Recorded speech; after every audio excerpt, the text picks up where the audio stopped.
We're joined by USC quarterback, reigning Heisman Trophy winner, Caleb Williams. It's great to talk to you again. So much has happened.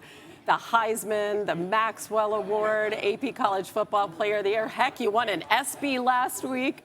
How has all of that validated your hard work and your decision to come to USC?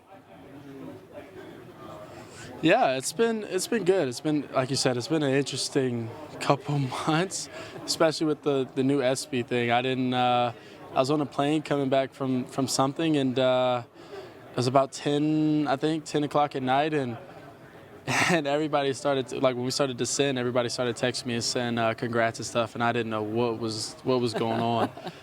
But no, it's all been fun. It's been good. USC has been great to me. Yeah, it's, listen, it's fun when it's unexpected, right? Of course, now everybody expects you to make a run at back-to-back Heisman trophies. Obviously, that's so incredibly hard. Only Archie Griffin has done it, as I'm sure you know, in the mid-'70s with Ohio State. What do you think the biggest challenge is going to be in terms of trying to repeat? It's just being yourself. Everybody always says, it's hard to do something twice, especially back-to-back. And so, you got to focus on the main thing, which is winning games. And if you want to go out there and win every game and go 1-0 each week, if you do the math, you end up being 15-0. You get to host a trophy that you really want. But also, when you do something like that, it also makes it a lot easier to go out there and your self-accolades and your self-goals are easily accomplished. Yeah, we just heard Coach Riley talk a few minutes ago about how last year, because it was the first year for you and him and so many at SC, that he said there was always kind of along the way this element of surprise as you kept winning and having success. Now, though, things are different going into your second season. How so? I think last year the biggest thing was so much uncertainty. Like, even my first year, I had so much uncertainty just because I wasn't going to come in and be the starter. I had a guy in front of me that was going to be. He was ranked all high with whether it was Heisman or being a draft pick, and so that was an uncertain year. And then going into my next year, we transferred schools, and then the year before they were 4-8 and. There was so much uncertainty of what was going to happen that year. And so now going into this next year is after actually playing and having a good record and playing with those guys and a bunch of guys that are still here is it adds a lot more confidence and a lot more certainty that, when you go out there, the trust and bond and belief is there.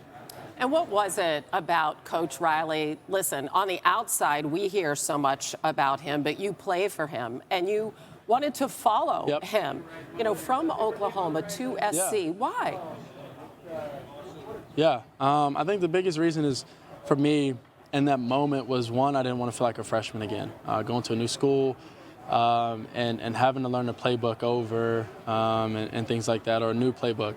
And so that was part of it. And then the next part of it was just our relationship that me and Link built is, our relationship is cool. We've been through some stuff. A guy that was in front of me, and then me, him trusting enough to bring me in one of the biggest games in Oklahoma's history, and then in college history, and then following him to USC, him leaving and believing and trusting in him. One, that was one, and then the next part of that was believing and trusting that he can get me to the next level, and I say that because I can only be in college for a certain amount of years, so it's just a belief and trust in him. Yeah, the expectation is that you may not be in college much longer here. We do know this for a fact. USC will not be in the Pac-12 for much longer. Next season, they're going to change conferences. Obviously, they have absolutely dominated in terms of titles in the Pac-12, 37. How important is it for you to help cement that legacy for USC before they depart for the Big Ten? Yeah, it's huge. There's no pressure added or anything like that, but it is huge, just for the simple fact of, USC is like you said, they've been, I would say, dominant in this league, and so to go out with a bang and go out on top is important, because whether we don't or whether we do, it's going to be history. And so let's make history, and let's make it. The good part about it is us going on top. Listen, you certainly made the most of your summer leading up to this season. I know when you and I last spoke, you were headed off to Europe Can you describe the surprise that went into this trip and what that trip ended up being? Yeah.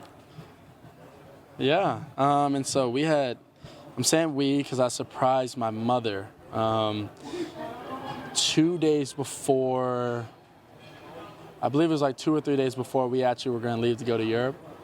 I'd say I should have gave her a little bit more time, but I wasn't going home. I wanted to do it in person. And so I had to wait until the last minute. And so I think it was around 2 to 3 days before I was going to Europe. And I got her a ticket and we went to Europe. We went to like 6 different places. Had a blast. We had a couple of events we went to, and you know, she looked great in Europe, and it was awesome. To be able to do something like that is something you dream for as a kid. To be able to take care of your mom, and not only take care of your mom, but do something cool like that. And I was able to do it here, and it was special. It was a special moment and feeling for me. It was a mind reset for me, but also a good feeling to be able to do something like that for her. People have been talking about that a lot the last couple of days after, it was Lane Kiffin said yesterday, called it a disaster. It's certainly not the experience of many players in college football. And I'm wondering if you can just share with us from your perspective how the transfer portal and how NIL have changed your life. Yeah, it's changed my life, to say the least, for sure. Just because I was in college for the first year and, you know, we didn't have NIL.